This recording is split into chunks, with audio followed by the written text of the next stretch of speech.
Hey, how's everybody doing? How great is this Team X staff? They're doing a really great job. So I'm David. Today, we're going to talk about horizontal storytelling. And a lot of times,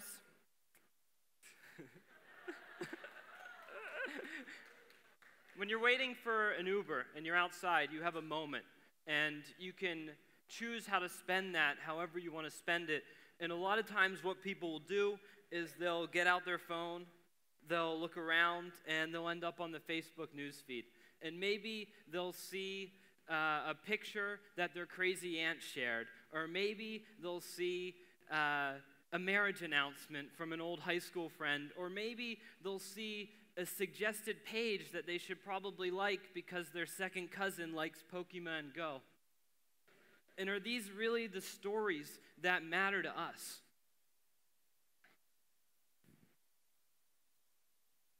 And when we think about story, I'm increasingly seeing that the stories that matter to most people are very surface level, and the deeper stories that you want to get are increasingly harder to find and less important. And when I say story, what I mean is what actually happened. And when I say news, what I mean is the accurate and the inaccurate information that surrounds the actual event. And then whenever we look at medium, it is how and when we're able to consume the news and the story. And I have good news for you. Like never before, you can be the storyteller of your own story. But unfortunately, that story has a lot of ads around it. And you'll have ads before it and after it and above it and below it. And that's just how it works. And on Facebook, people want to project their best self. And they want to let people know that you can be a part of this perception.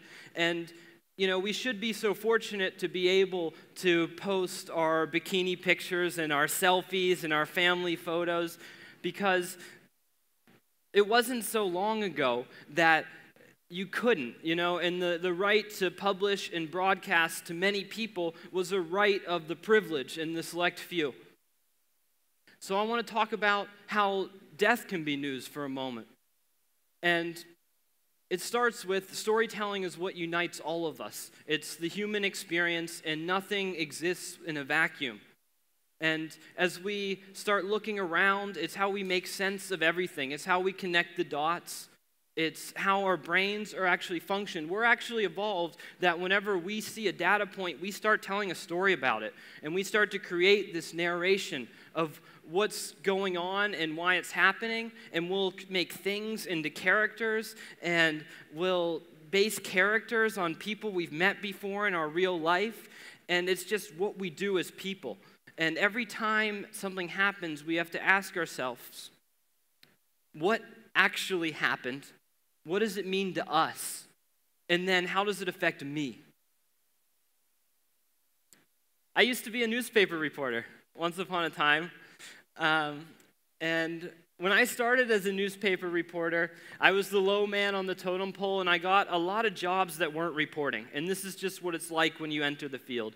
And I was paginating the weather page, retitling the advice columns from the Associated Press, and I would also edit the obituaries or death announcements. And I would deal directly with the bereaved family, and I would process their payments. And they would have to pay to be listed in our newspaper and announce that their loved one had died. And one day, when I was a few months on the job, and I had put in my death announcements for the day, the managing editor came over, and he said, "What happened to this guy? He was 28. And I thought to myself, I didn't ask the family. Whatever the family wanted to say about him, that was cool. That's the way I saw it. And he said, when young people die, it's news. Go find out what happened to this guy. His name was Tom. And it struck me because I didn't have like a ton of respect for this managing editor before, and it was about being new on the job, but it was also because he was the first person I ever met that would regularly fall asleep while pooping in the office bathroom. But this one, it kind of stuck with me because as a journalist, I was like, I should know. And, whenever you're in the newspaper industry, everything revolves around 2 a.m., getting all the newspaper done before sunrise.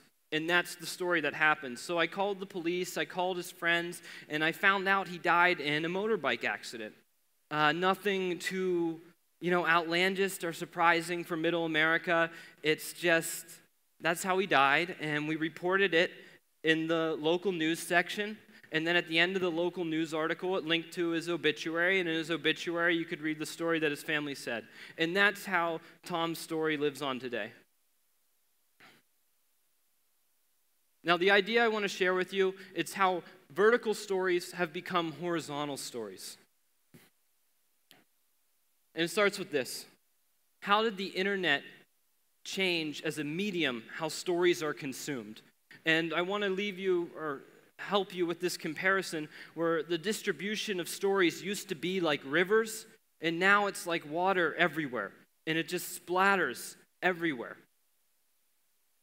And when I look at the status update, I look at the status update like a raindrop in the countryside on the crops. And when I look at the status update, I look at it like a raindrop on the driver's side window in the car in the city. And it's all trying to reach this ocean of the ever elusive full story. And it can feel very elusive because now, like when a tragedy is to happen, like what happened in Orlando, Florida, in America, and in Nice, France recently, this needless violence can feel like it's always ongoing because every minute there's another status update, there's more water about what actually happened, and then every second there's another piece of commentary on, what that means. And it's because the internet is inherently participatory. And whenever we look at the internet, we're not just readers. So you see here, sign in with Google, sign in with Twitter, sign in with Google, sign in with Facebook. It's on repeat. We always are a part of the story. And with all of these likes on Facebook, the noise that we have on Twitter, and the screenshots that we're taking on Snapchat, we, the mass, in the term mass media, have shifted to the storytellers becoming part of the story. And this is a big shift away from how, the generation before us was raised. It was very much broadcasting, and it's from the TV, from the radio. The last generations, it was a very one to nothing. And now I look at it as with social media, we're getting back to our roots, and we're actually entering story distribution as something that happens by word of mouth, which is much more organic. And whenever we get back to the very beginning of word of mouth, we have to start with the cave painting. Today, what's on our walls is seen by everyone. It's not seen by just who enters your cave. And cave paintings, they've been around for 40,000 years, while Facebook's been around for 12. So that's how fast this change in story consumption is really happening. We don't know what the effects are of it yet. But cave painting, many think it started because of a term called hunting magic. And what this term actually means is if I paint a buffalo on my cave, and then it makes it more likely that when I go outside hunting, there's going to be a buffalo. And a lot of people think like this level of self-fulfilling prophecy is how stories started, and I really agree with it because people won't listen to a story unless it helps them, unless there's a hope that their future can be better. And it doesn't mean if I draw a buffalo, there's going to be a buffalo, but the idea that I record what happened today so that I can have a better tomorrow when I wake up in the morning, I think is something we all can relate to. And we can look at the different things we did today to create a better tomorrow. And I would ask yourselves to say, what did I do when I woke up this morning? And, when I think about the morning, I think about water, the bathroom, and the phone. And so many times, the phone, the need to like check back in how we're connected to the stories that happened while we were sleeping can become more important than a bodily function. A lot of people would rather see, who messaged them. They would rather see what happened on their wall, what their news feed says before even getting water. And when we think about what this means in today's world, it's tough. We're living in a society where everything is ephemeral, yet it saves somewhere, and it's always subject to change. That everything is time-stamped, and we just it's a very difficult thing for me to wrap my head around as we look at like, hey, this story can be changed. The editor can change the story, the social media platform can delete it, or someone else can rewrite it and make a new version of it. And we're constantly being fed news. We're being fed happenings. We're being fed stories. We're being fed the curations of the pages we follow. And curations are a form of sacrificing choice. And every curator, like every publisher online, they have an interest, and that's not your interest. So it's about what's in it for the poster. It's about what's in it for me. And it's called a news feed because it feeds you. We need what it offers.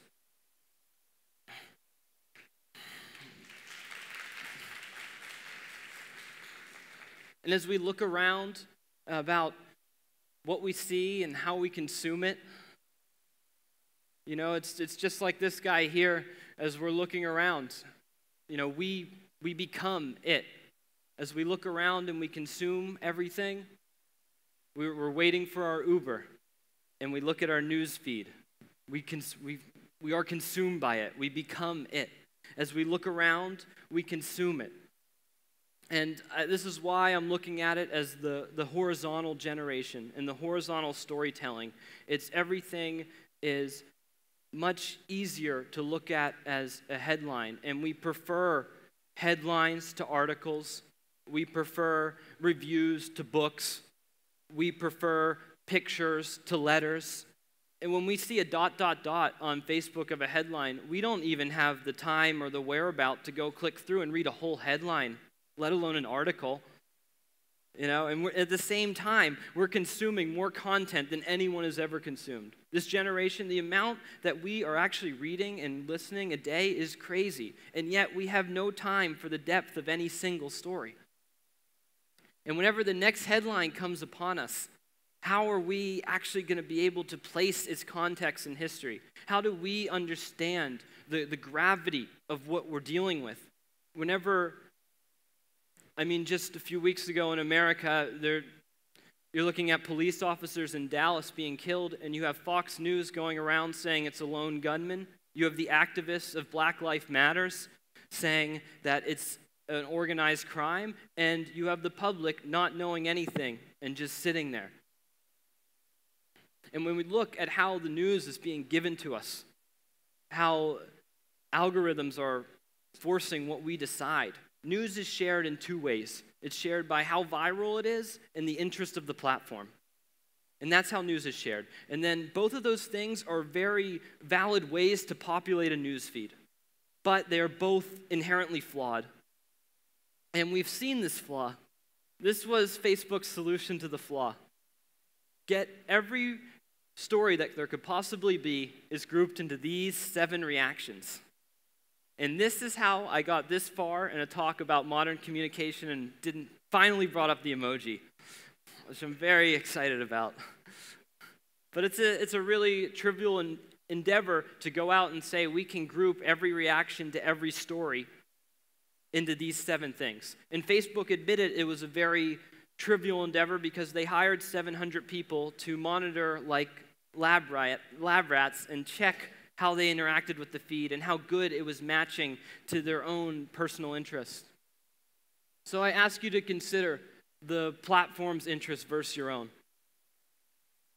In a time when Facebook is putting great emphasis on what's trending and Twitter is putting great emphasis on moments And Snapchat is putting great emphasis on discovery. It's becoming overwhelmingly clear to me that the social media platform is drawing a firm editorial line, and it's telling you what content you should consume based on their business interests. And whenever you think of it like Hollywood, it becomes down to a kind of a simple question. Does the movie exist to sell products? Or when you watch the movie and you just happen to notice product placement? And I want to say this is really a very, very dangerous time for a powerful storyteller to be alive with ill intentions. With great horizontal storytelling, you can enter the newsfeed like a strobe light. Just, here you are again. And I don't want this guy in my newsfeed. I can block him. I can do whatever, and he just keeps appearing. No matter what I do, he just keeps appearing in the newsfeed. And if he has a 50-50 shot to become leader of the free world, then storytelling has a 50-50 shot to be the greatest weapon known to man. And I say that, but I don't want to blame storytelling, because we have to look around at the collective mirror at ourselves, because we're the one sharing him, we're the one commenting on him, we're the one perpetuating it. Storytelling didn't used to be this way. It used to be go around the campfire, and the hunter could come back, and he could finally tell that story that he's been waiting to tell about how he killed a buffalo. And now it's just not like that.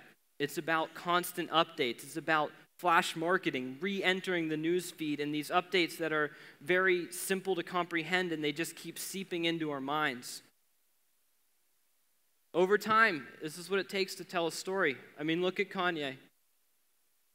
Whenever he launches an album, he doesn't say, Life of Pablo is now available. He tweets the most controversial thing he can 5 times a day for 5 weeks. And he just appears in all of our news cycles. And all the news outlets are left saying, Kanye said this crazy thing. By the way, his album's out. Buy it here. And we're perpetuating it, and I don't think that's the news feed we want. So lastly, what does this all mean for the storyteller? I say with great optimism, our only limited resource is time. And that's a really powerful thing. And as we have this battle for the news feed and this limited attention, we have to know that the battle, they are making the choices, and we have to understand that. So whenever they're making the choices of what appears, so if you have a problem with the news feed, you're not going to do something and they're going to change it unless it makes them money. And don't get too upset about it, because there's still, at the same time, I would say there's never been a better time to be alive if you're a storyteller, because with a click of the button, your story and your message can reach hundreds and thousands of people. So whenever you look around, you don't want to blame the platform. You can say, let Facebook get theirs, and I'll get my message out, and I'll get mine. But